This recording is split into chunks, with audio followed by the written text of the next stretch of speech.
let's get this started with the awards ceremony for the research poster. And for that, I'd like to ask François de Rugy, Senior Advisor at Avolta Alantra, to join me on stage.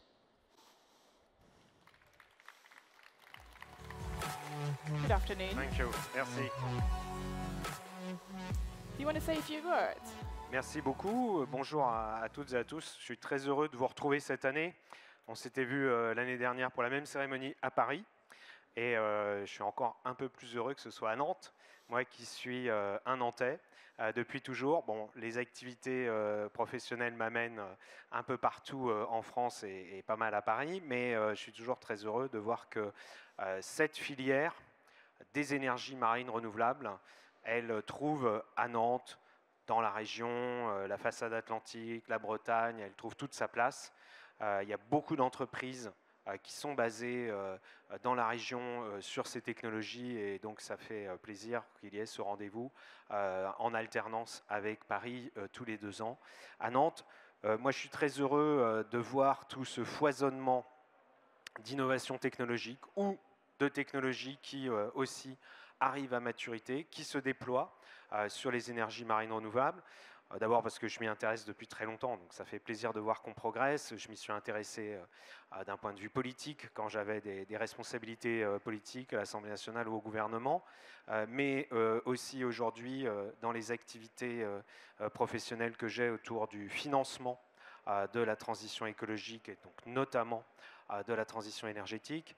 Tout le monde sait très bien, enfin en tout cas moi j'en suis convaincu, qu'on ne peut pas réussir à relever le défi climat, le défi énergie-climat, sans innovation technologique. Ou alors, il faut vraiment réduire drastiquement toutes les activités humaines.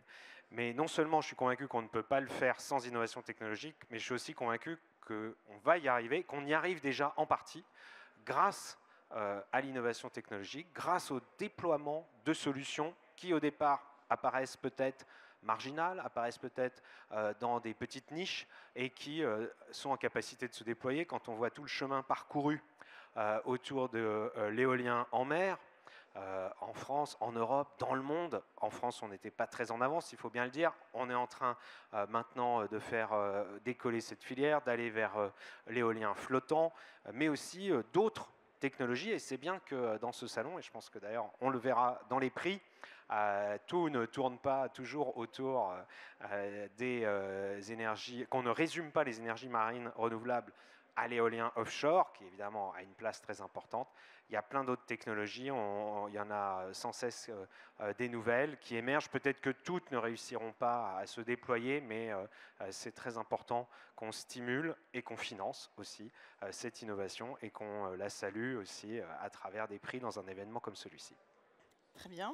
Donc, alors, on a 3 prix, mais cette année, on en a 4. Parce que, voilà, on n'a pas pu se décider. Je vais donc annoncer le premier prix. C'est le prix du public, Participants Award, pour le poster numéro 15, Héloïse Ducreux de Spinergie.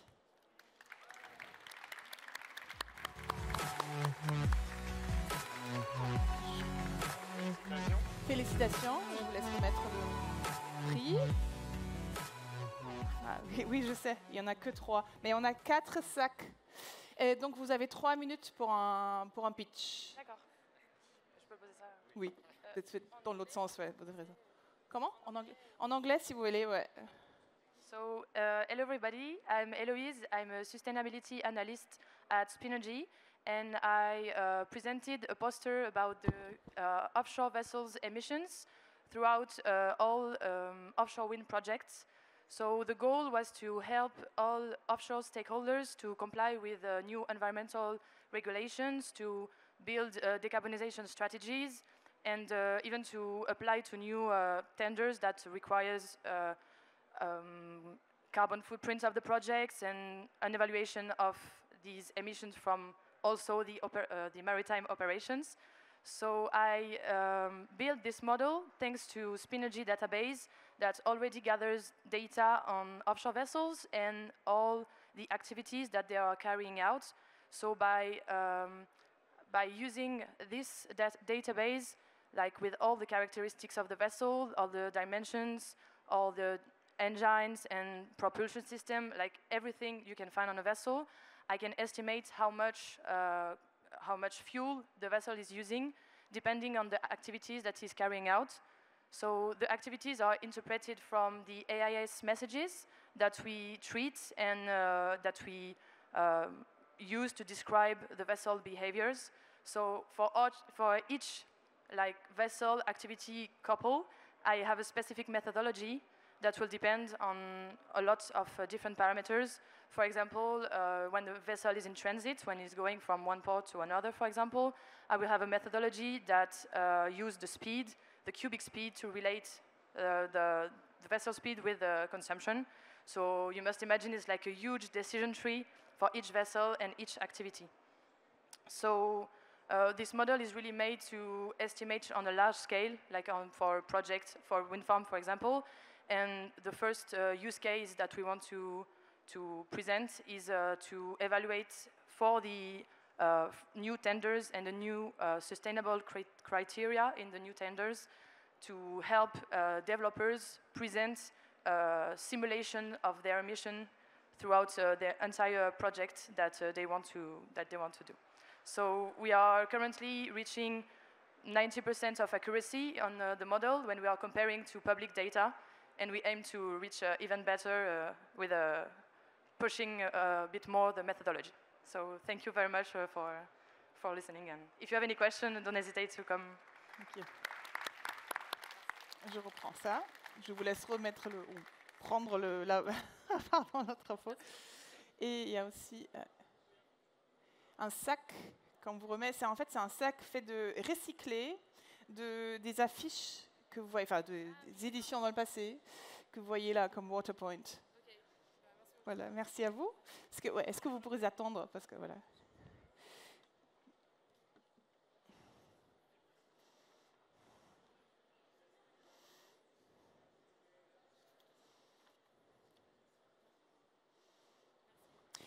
Est-ce que vous pourriez rester sur scène parce que après on va faire une petite photo avec tout le monde. Donc le deuxième prix c'est le coup de cœur. Alors il y en a deux, voilà. Donc c'est Selma Yaoui de d'Acrocyan et Marion Huchet de Dynamocyan.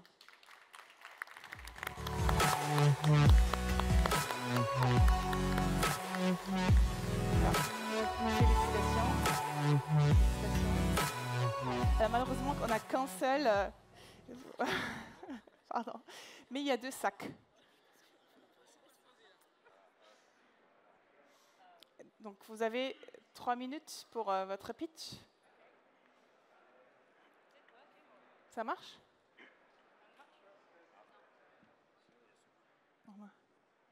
Allô?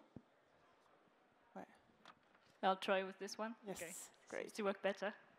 Well, thank you for this award. I'm very happy to accept it on behalf of the whole team who is behind this poster. I'm Marion Huchet. I work at Dynamotion. We're an engineering consultancy in physical oceanography. But the team that conducted the study behind this poster is actually collaborative and also includes CIMEC Atlantis Energy, Baldock Energy, and also applied renewable research. So our study was about characterizing the wake downstream of real-scale operating tidal turbines using vessel-mounted ADCP measurements and also an innovative velocity solver. And to give you a little bit of context, this study was a Tiger-funded study that was conducted as part of the Maygen project. And Maygen is the name of a very, very large tidal farm that is located in the Orkneys and which has already 4 tidal turbines installed and operating. And so they are planning stage 2 of the project, which consists in installing new turbines. And of course, at this point, they wanted to characterize the flow finer and also the influence of energy extraction on the downstream flow. So what we did here is that we designed a tailored campaign to showcase a new methodology that would allow us to identify and characterize the extent of the velocity deficits, so how much velocity is lost during energy extraction, and how far it propagates downstream of the turbines. So I think the time is limited, so I'll just stop here for the content of the study, but the poster is available in the display area if you're interested. And I would also like to thank all the partners of the study. So Bart Vermeulen for developing this innovative solution from Wageningen University. Éloi Drognoux, the director of Dynamotion, for having the idea of taking this new methodology, adapting it to our case and applying it to tidal turbine wakes. Kyowen Bogue from Applied Renewable Research, and Fraser Johnson from SIAMEC Atlantis Energy for conducting the hard works of the measurements on site, and G. Baldock for project management, and of course the Mage Insight for providing this wonderful opportunity, and the Tiger program for the funding of this study. I think I was a little too long, I'm sorry. That was all right, actually. Thank you.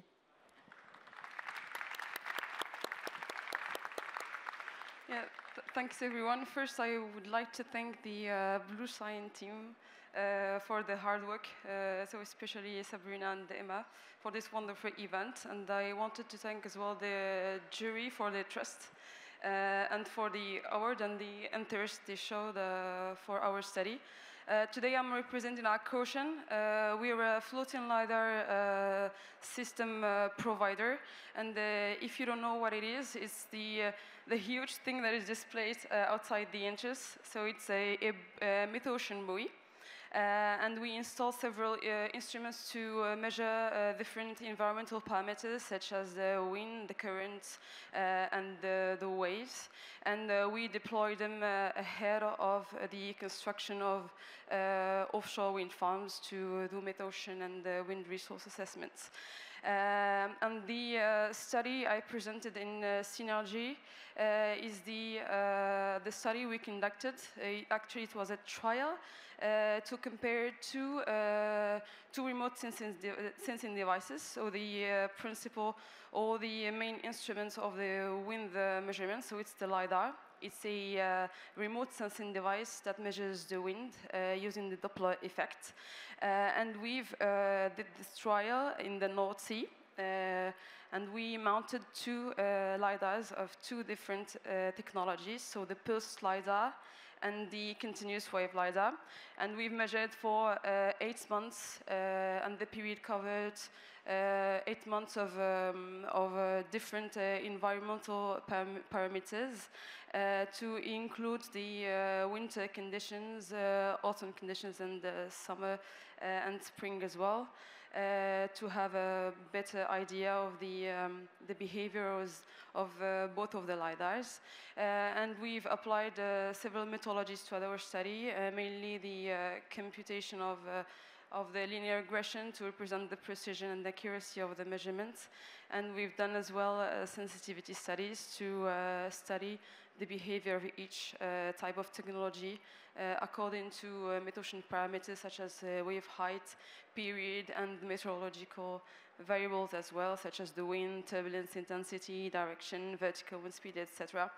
And the results look very promising. We've noticed some discrepancies between both technologies, but both of them, they reached really high KPIs in terms of availability, of precision, accuracy, and the KPIs reached stage 3, so it's the highest maturity level of the floating LiDAR technology. And as a perspective of the study, we would like to investigate the possibility to develop a solution or a computation or an algorithm to combine both of the LiDAR, so to take best of both worlds to provide a solution that is robust and accurate and give us much confidence in the floating LiDAR technology for the customers. Thank you.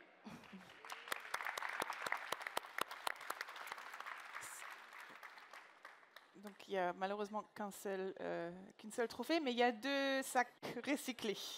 Donc voilà. Ah, c'est gentil.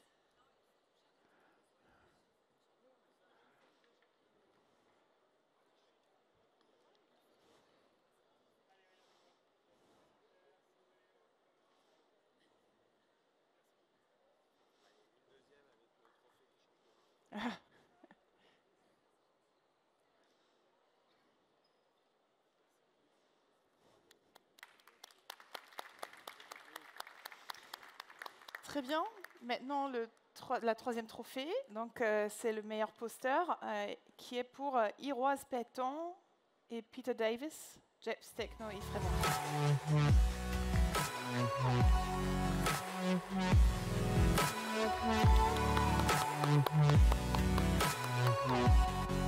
Félicitations. Félicitations. So one of you has 3 minutes. Elle. D'accord. Hello. First of all, thank you for the prize. So the subject of this poster is the analysis of the residual properties of the mowing textile line from Weatherboy, based on polyester and polyolefin fibers. Jeps Techno company develops a Meteocean buoy, which measures the environmental data, like wind, to evaluate the future offshore wind farm. The mooring of this buoy are made from textile parts, chain and composite. We know how to evaluate the reuse of clamp-rate and chain, but the reuse of textile fiber is now well known for the moment because there are not a lot of feedback of this type of fibers. This type of fiber is mostly new in this area, with just new with the presence of the marine renewable energy, particularly in the shallow water. This is why we have analyzed post-campaign mooring textile line to know more about their lifetime and their potential reuse. So I'll talk Peter Davies from Ifremer Brest, which makes the analysis of this fiber type. Thank you, Ewas. I shall try to speak English. So very briefly, we had a collaboration with Jeps for many years, and they've provided us with a number of samples from their wave energy system, but also from their mooring lines. So in this study, we had 10 mooring lines, full mooring lines. So we put them on our test bed, and we did residual strength tests. And we were very surprised to find that they lost about 50% of their strength after 1 or 2 years at sea, independent of the site, whether it was on Oloron or the IRC. So we started to look into why, and we pulled them apart. We did a lot more testing. There's not that much on the poster, but we have a lot of more information if you're interested. And the message which came out was that the mollusks, moule, right? Little black round things, which were on the rope, were so well adhered to the fibers that they changed the fiber orientation and they provoked loss in strength. So the bottom line was you can't reuse these lines, but we have solutions. We have a small coating on the outside which would allow us to reuse them. So it was a practical exercise with a little bit of science behind it, but a really nice example of a collaboration between an industrial end user and an Institute of Research at Ifremer. So thank you, Jeps, for the collaboration. Thank you. I'm gonna take that back. Now we've got 1 award and 1 bag. Sorry. Bag's coming from the right.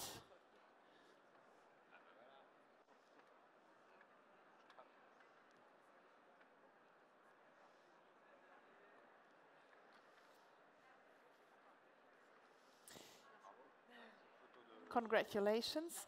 La photo, on va faire une photo, mais avec tous les membres du jury. Donc, est-ce que vous pourrez tous rester ici? Donc, c'est Benoît Augier, Stéphane Bertholin, Emma Dennehy, Dominique Follu, Herveline Gaborio et Boris Teillon.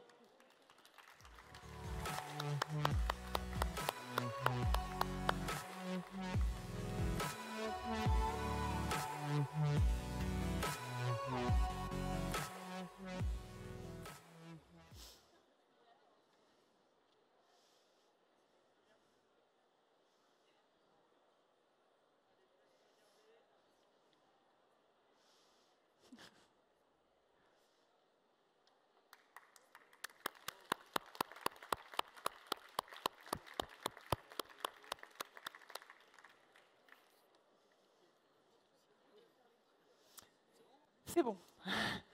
Merci beaucoup et félicitations tout le monde. Merci monsieur. Au revoir. Merci, thank you.